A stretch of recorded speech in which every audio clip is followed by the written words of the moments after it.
more detail. What's the media making of what's been described as the summit of the century? And many of you are tweeting me already saying, stop saying that. So I might. Let's start with the Times and its world pages. The US President Donald Trump, who applauded Kim Jong-un for taking the first step towards a bright new future for North Korea. They're quoting the president there. Trump rebuffed skeptics, it says, who suggested he'd gained few concessions at the historic summit. Meanwhile, let's look at Fox News and its opinion piece. Of course, this is very pro-Trump, this US media organisation. It talks about former Republican Speaker of the United States House of Representatives, Newt Gingrich, saying Trump has accomplished more on North Korea than previous presidents Clinton, Bush and Obama combined, and that this is only just the beginning. OK, the other big story that dominated was Brexit in the UK, looking at rebel UK Conservatives forcing Prime Minister Theresa May to agree to handing Parliament greater control of Brexit if she fails to seal a deal with the European Union. She promised the key concessions in dramatic last-minute talks with pro-EU rebels. That's their take on what happened in Westminster yesterday. The FT looks at the electric car maker Tesla, who are to cut 9% of the workforce in a major restructuring exercise. Elon Musk, the chief executive, tweeting on Tuesday, the move was difficult but necessary. And then finally, The Guardian looks at how Britain's banks and other financial firms are being urged to tackle their alpha male culture. A parliamentary report recommends measures to close the city's gender pay gap by creating clearer criteria for awarding bonuses and allowing male bosses to take up flexible working. Well, I'm joined by Cornelia. She's back. Cornelia Meyer, CEO of MRL Corporation. So let's get stuck in, Cornelia. We've already talked quite a bit about the summit and your thoughts on it, but let's have a look at what the media is saying. So the Times dedicates a heck of a lot of its pages to it. Trump, I believe Kim will deliver nuclear-free Korea. Give us its take on how this summit went. Well, I think its take is, it's very similar to what we've been discussing forward. It says, look, Trump says this is a great thing, but it lacks the statement that they signed, the agreement that they signed totally lacks in specificity. So, you know, it talks about denuclearization, but it doesn't talk about irreversible, complete and verifiable which is what we were expecting. Which was we're expecting. That's and what was tripping off everybody's tongue. It makes one very interesting argument that maybe it can't even be irreversible anymore because they have gained so much knowledge now. That's the first thing. It in many ways is, I think there is a consensus emerging that it's a light agreement on substance, and it depends on what needs to be followed. But this article does pick up on the extraordinary nature of this meeting, and nobody could disagree with that. The word historic is overused, but actually this was a historic a meeting on so many levels. And it's always better to talk than not to talk. But you know, the thing is, in the end, there will always be losers and winners. And the big winner that I see here is China and maybe North Korea. Because when you look at it, China is very eager to sort of get easier on sanctions. There was they didn't talk about getting easier on sanctions, but North Korea came out saying they're getting easier. China came out immediately saying maybe we can go easier now. And especially this whole military side, the Chinese have been, and the Russians have been wanting for the US to withdraw from Korea. Well, this is really interesting because quite a few of our viewers, and it's great to hear from you, so many of you have been in touch from all over the world on your thoughts about this summit, and quite a few have picked up on this point that actually China is one of the big winners. And some have actually referred to North Korea being China's puppet. Actually, they've gone that far. But we've got David Sarge, for example, who says China has big plans and North Korea is broke. Peace on the peninsula could have the potential to further reduce US military presence in the Far East.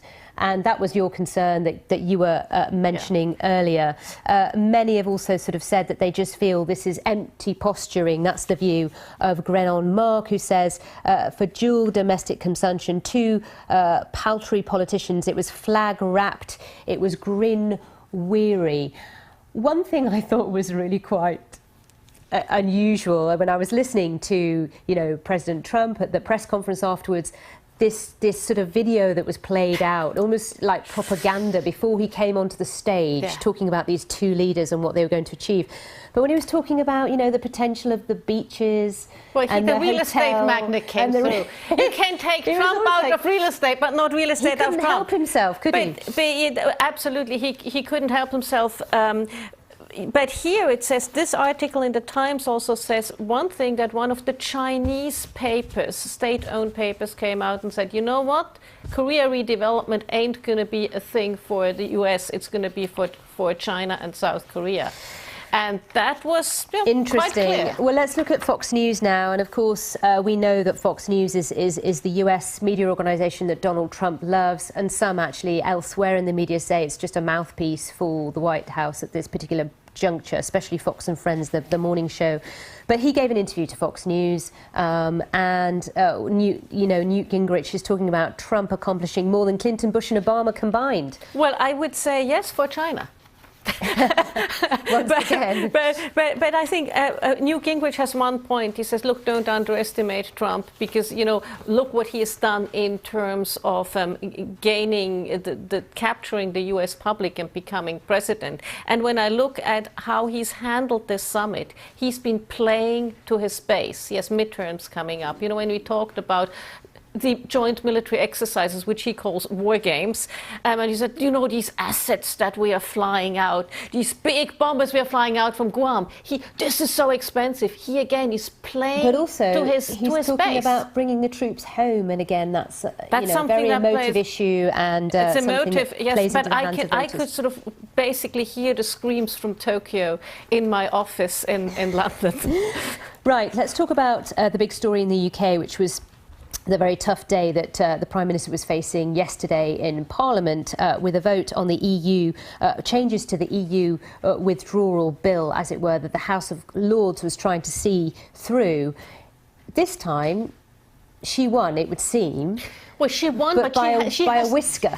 But she won by a whisker, and she has to now get back. She hasn't won outright. What has she promised in order to win? What has she promised? You know, she now, within the next few days, we will see what she has promised, because she needs to put forward her own amendment, which will then go again to the Lords. But in terms of what this really looks like, i.e. the UK's exit from the European Union, in terms of whether we're in and out of the customs union, whether we're in and out of the single market, you know, how businesses operate, what they can expect in March of next year, we're still none the wiser. There is no clarity. And, you know, the one thing, the whole thing about this particular amendment was, well, you can't have a hard Brexit if she fails to have an agreement by date X.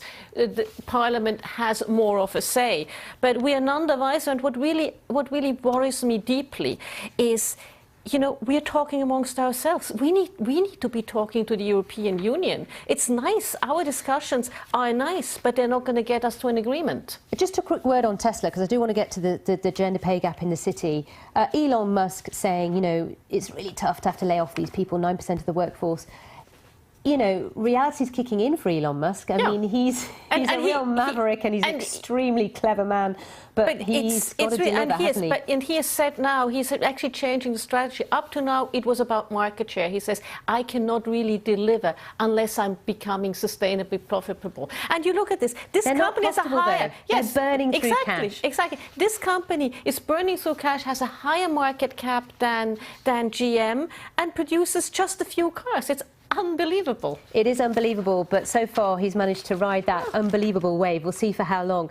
And very quickly, tackle the alpha male culture to close city gender pay gap, so says MPs. They're calling on Britain's banks and other financial firms to tackle the alpha male culture. Why is this still a story? Call me traded. You know, I used to work in the city, then I worked in industry. I now do my own thing. Call me traded. I don't believe we are going to get there. You know? Why not? I don't know. Are we making great strides? No, I don't think so. Especially with the fact that companies that have got over 250 employees now have to put out there what the gap is. Hopefully that will do something. But unless you do some more naming and shaming, we won't get there. And you know, I have not seen it getting better since I've entered the workforce. Maybe I'm just very pessimistic here. I don't know. I think things have improved, and I think the hashtag #MeToo campaign, the Time's Up, I mean, all of it together with the transparency on gender pay, and there's a momentum right now. There's a momentum, and I hope we can get the momentum to good end. But we had so many momenta, and they never went anywhere. Cornelia, I hope you're wrong. Thanks for coming in. Thanks for coming in. That is your briefing. See you soon. Bye-bye.